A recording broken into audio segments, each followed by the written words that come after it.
పైకి లీటర్లా కనిపించే ప్రతి ఆయిల్ ప్యాకెట్ లీటర్ కాకపోవచ్చు, కానీ ఫ్రీడమ్ ఆయిల్ ప్యాకెట్లో మాత్రం ఖచ్చితంగా లీటర్ నూనె ఉంటుంది. నమస్తే, నేను మీ జాహ్నవి. మనతో ఉన్నారు మన వనజ రామిశెట్టి అక్క. మాట్లాడేద్దాం. నమస్తే వనజక్క. వనజక్క, ఈ మధ్యన బాగా ఎక్కువగా వింటున్న ఒక మాట, హెయిర్ గ్రోత్లో భాగంగా 7 రోజుల్లోనే మన జుట్టు పెరిగే అద్భుతమైన రహస్యాలు ఆయుర్వేదంలో ఉన్నాయట. సో నిజంగా 7 డేస్లో హెయిర్ గ్రో అవ్వడం సాధ్యమేనా? మరి ఆ రహస్యాలు మాకెందుకు చెప్పట్లా, మాకు కూడా చెప్పండి. 7 రోజుల్లో జుట్టు పెరగడం.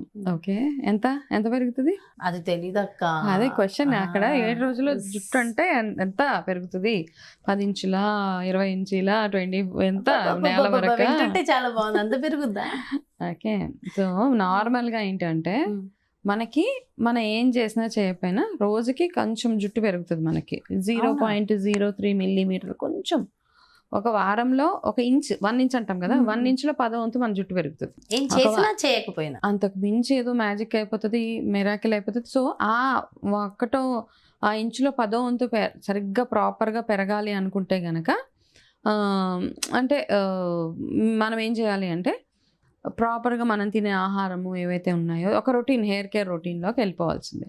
సో ఇలా ఎవరైతే ఒక వారం రోజుల్లో జుట్టు పెరిగిపోతుంది, వారం రోజుల్లో ఏదో పెద్దగా మీకు ఒత్తిగా జుట్టు వచ్చేస్తుంది, ఇవన్నీ నేనైతే బిలీవ్ చేయను. ఎందుకంటే నా జుట్టు చూసారు కదా ఇప్పుడు.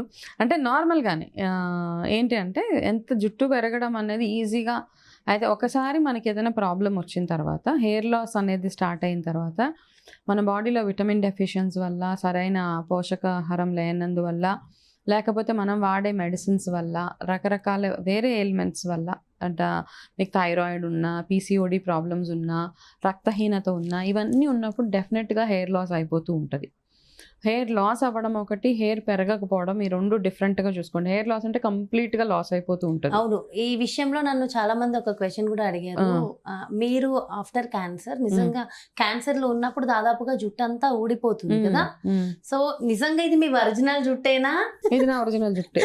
ఓకే, అది రావాలంటే అసలు హైలీ ఇంపాసిబుల్ అట కదా. కొంతమందికి జుట్టు పెరగదు ఆఫ్టర్ క్యాన్సర్. చాలా కేసెస్లో హెయిర్ సరిగా పెరగదు, కొంతమందికి బాగా పెరుగుతుంది. నేను ఒక్కదాన్ని కదా, చాలా మందికి హెయిర్ బాగా పెరిగిన వాళ్ళు కూడా ఉన్నారు. హెయిర్ వచ్చేస్తుంది, రాకుండా ఏమి ఉండదు.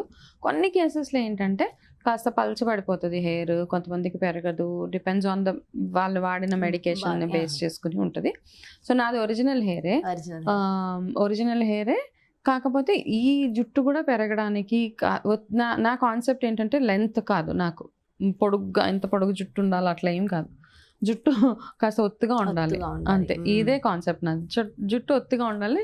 షార్ట్ హెయిర్ ఏం చేస్తాం మరి, నాకు దాని తర్వాత ఇంతే పెరిగింది జుట్టు. హెయిర్ పెరుగుతుంది మెల్లిమెల్లిగా. మధ్యలో నేను హెయిర్ కట్ కూడా చేసుకుంటాను, హెయిర్ కట్ చేసేస్తూ ఉంటాను. ఎందుకంటే రకరకాల కారణాల వల్ల కొంచెం అంటే ఈ ఎడ్జెస్ చిన్నగా సన్నగా అయిపోతే హెయిర్ స్టైల్ ఇవన్నీ చేసుకుంటూ ఉంటాను, కాబట్టి కట్ చేసేస్తూనే ఉంటాను హెయిర్ అప్పుడప్పుడు. కాకపోతే నాకు జుట్టు ఒత్తుగా ఉండడం నా క్రైటీరియా జుట్టు ఒత్తుగా ఉండాలి, అంతే. ఎట్లా ఉన్నా కానీ ఇదొకటే, ఇంతకు మించి ఏమీ లేదు. అయితే ఇప్పుడు జుట్టు మెయిన్గా పెరగడానికి మనకి కావాల్సిన, మన తినే ఆహారంలో మ్యాంగనీస్ ఎక్కువ ఉండాలి. అది ఎక్కువగా ఉన్నట్లయితేనే మనం తినే ఎందులో దొరుకుతుంది మనకి.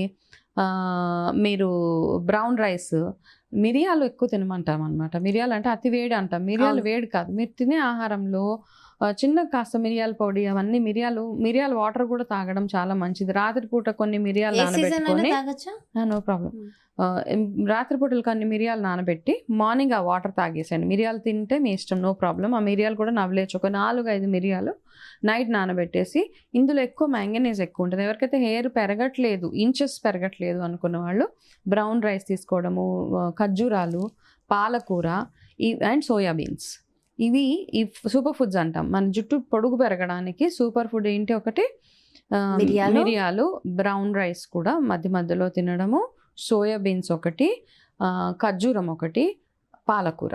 ఓకే, ఇవి మెయిన్ 5 థింగ్స్. ఇవి తింటే మీకు హెయిర్ మీకు వారంలో ఎంతైతే మ్యాజికల్గా పెరుగుతుందని అనను, కాకపోతే న్యాచురల్గా ఎంతైతే హెయిర్ పెరగాలో, ఆ 1/2 ఇంచు 1 ఇంచు ఎంత పెరగాలో అంత మాత్రం డెఫినెట్గా పెరుగుతుంది అనమాట జుట్టు.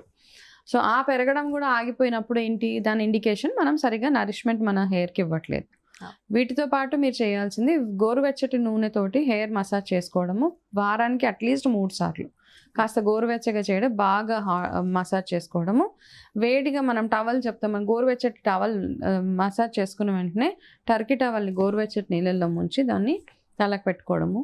రోజ్మేరీ ఆయిల్ని ఎక్కువగా వాడడము, అంటే డైరెక్ట్గా కాకుండా దాన్ని కాస్త కొబ్బరి నూనెలో ఒక 5-6 డ్రాప్స్ ఆఫ్ రోజ్మేరీ ఆయిల్ వేసి దాన్ని బాగా మసాజ్ చేసుకుంటూ, అది కాకుండా ఇంకా మీరు తినే క్యారెట్స్ కానివ్వండి ఇలాంటివన్నీ తింటూ సరైన నిద్ర, స్ట్రెస్ లేకుండా ఉండి సరైన మంచి నిద్ర.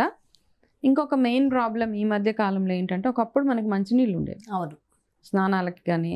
ఇప్పుడు స్కిన్ నల్లబడడానికి, హెయిర్ రఫ్గా అయిపోవడానికి, కాళ్ళు ఎక్కువగా పగిలిపోవడానికి, ఇవన్నిటికీ రీజన్ ఏంటంటే మనం ఎంత ఇంటర్నల్గా ఎన్ని చేసినా నీళ్ళలో తేడా వల్ల కూడా మనకి బోర్ వాటర్ వస్తుంది. కాబట్టి మనకి ఈ ప్రాబ్లమ్స్ ఇంకా ఎక్కువైపోయినాయి. హెయిర్ లాస్ ఎక్కువైపోయింది, హెయిర్ బాగా రఫ్ ఎక్కువైపోయింది, స్కిన్ మీరు ఒరిజినల్ కలర్ కంటే కూడా బాగా డార్క్, కొంచెం ట్యాన్ అయిపోవడం ఇవి ఉన్నాయి. కాబట్టి సో ఆ నీళ్ళని మీరు ప్యూరిఫైయర్స్ ఇవన్నీ వాడుతున్నారు ఈ మధ్య. కాస్త పట్టిక వాటర్లో వేసుకొని స్నానాలు చేయడం, అవి అట్లీస్ట్ కొంచెంలో కొంచెం మనకి మెరుగు అనమాట.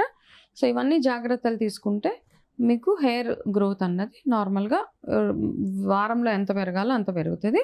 అయితే ఇంటేక్ ఒకటి ఇంపార్టెంట్. నెక్స్ట్ మీరు జుట్టుకి పెట్టుకునే ఏవైతే ఉంటాయో ప్యాక్స్ అని అవన్నీ, అది సెకండ్.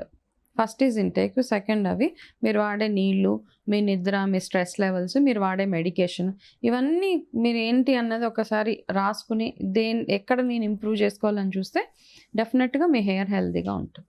వీటితో పాటు హెయిర్కి ప్యాక్స్ అవి కూడా అప్లై చేయడం అవసరం అంటారు రెగ్యులర్గా? హెయిర్ ప్యాక్స్ చెప్తున్నాను కదా, మీరు హెయిర్ ప్యాక్ కంటే కూడా మీరు ఇంటేక్ ఒకటి ఇంపార్టెంట్. ప్యాక్స్ వల్ల కూడా బెనిఫిట్ ఉంటుంది, ఉండకుండా ఏముండదు. మన మెంతులు, పెరుగు ఇలాంటివి చాలా చాలా ఉన్నాయి, అవన్నీ ప్యాక్స్ కూడా పెట్టుకోవచ్చు. కాకపోతే ప్యాక్ పెట్టుకోవడం వల్లే ఏదో పొడుగ్గా అయిపోతుంది హెయిర్ అంటే దట్స్ నో అనమాట కంప్లీట్గా. ఓకే, సో ఈ నేను చెప్పిన చిన్న చిన్న ఏవైతే ఆహార పదార్థాలు ఉన్నాయో అవన్నీ తినుకుంటూ, ఇప్పుడు నేను చెప్పిన 5 ఫుడ్ ఏవైతే ఉన్నాయో అవి నేను రెగ్యులర్గా తీసుకుంటాను. వారంలో అట్లీస్ట్ 2 times అన్నా నేను ఇవన్నీ. మిరియాలు అంటే రెగ్యులర్గా వెళ్తుంది, ఆల్మోస్ట్ ఎవ్రీడే. అంటే నైట్ నానబెట్టేసి మార్నింగ్ అదేయో, లేకపోతే నేను తినే ఆహార ఫుడ్లో ఎందులోనో ఒక దాంట్లో మిరియాలు యాడ్ చేయడము అలాంటివి చేస్తాను. మిరియాలు రెగ్యులర్గా వెళ్తుంది, పాలకూర రెగ్యులర్గా వెళ్తుంది, సోయాబీన్స్ తింటాను, డేట్స్ ప్రతిరోజు పొద్దున్న తినే నట్స్తో పాటు డేట్స్ తినేస్తాను. సో అందుకని దీన్ని ఏదో పెద్ద ప్రాసెస్ లాగా చూడకూడదు. సో డైలీ ఒక రొటీన్, ఆటోమేటిక్గా వెళ్ళే ఒక రొటీన్ లాగా మనం ప్లాన్ చేసుకుంటే మీరు చూడండి హ్యాపీగా జుట్టు ఊడకుండా ఫస్ట్ కంట్రోల్ అయ్యి దాని తర్వాత ఒత్తుగా పెరగడం స్టార్ట్ అవుతుంది, తర్వాత నార్మల్గా హెయిర్ పెరుగుతుంది. ఇవన్నీ కాకుండా ఒక చిన్న ఆనియన్ జ్యూస్ పెట్టుకుంటాం మనం తలకి, ఉల్లి రసం, ఉల్లిపాయతోటి. ఈ మధ్య చాలా బియ్యం కడిగిన నీళ్ళు ఒకటి, ఉల్లిపాయ రసం ఒకటి, ఇవన్నీ చాలా వైరల్ అయినాయి. అయితే ఆనియన్ జ్యూస్ ఒకటి ఏంటంటే కరెక్షన్, ఇక్కడ చాలామంది పెద్ద ఉల్లిపాయలు దాన్ని జ్యూస్ చేసేసి అవి పెట్టుకుంటూ ఉంటారు. హెయిర్ పెరగడానికి మనం వాడాల్సిన ఆనియన్స్ ఏంటంటే, మనం సాంబార్ ఉల్లిపాయలు అంటాం కదా, షాలెట్స్ అంటారు, చిన్న చిన్న ఉల్లిపాయలు. ఆ ఉల్లిపాయలు అయితే బాగా ఎఫెక్టివ్గా ఉంటాయి మీ హెయిర్కి. సో హెయిర్ గ్రోత్ అవ్వాలి అనుకున్న వాళ్ళు, ఎవరైతే ఆనియన్ జ్యూస్ వాడదాం అనుకున్న వాళ్ళు, ఈ చిన్న ఉల్లిపాయలు సాంబార్ ఉల్లిపాయలు అంటే ఆ ఉల్లిపాయలు తీసుకొని వాటిని జ్యూస్ చేసి అది వడకట్టేసి అందులో మీరు కొన్ని డ్రాప్స్ ఆఫ్ రోజ్మేరీ ఆయిల్, కొంచెం ఆముదము, కాస్త కొబ్బరి నూనె ఇవి కలిపి దాన్ని దూదితోటి మీ హెయిర్కి పెట్టుకుంటే వారంలో 1 or 2 times పెట్టుకుంటే సరిపోతుంది. దీనివల్ల కూడా హెయిర్ గ్రోత్ చక్కగా ఉంటుంది. వండర్ఫుల్ ఇన్ఫర్మేషన్ వనజక్క, థ్యాంక్ యూ సో మచ్. చూసారు కదండి, మరి ఇది చక్కటి ఆరోగ్యవంతమైన అందమైన జుట్టు 7 రోజుల్లో పెరగడానికి మరి వనజక్క పాటించే చక్కటి ఆహార నియమాలు కూడా ఎంతో చక్కగా ఎక్స్ప్లెయిన్ చేశారు కదా. మరో ప్రత్యేకమైన కార్యక్రమంతో మళ్ళీ మీ ముందుకు వచ్చేస్తాను. నమస్తే.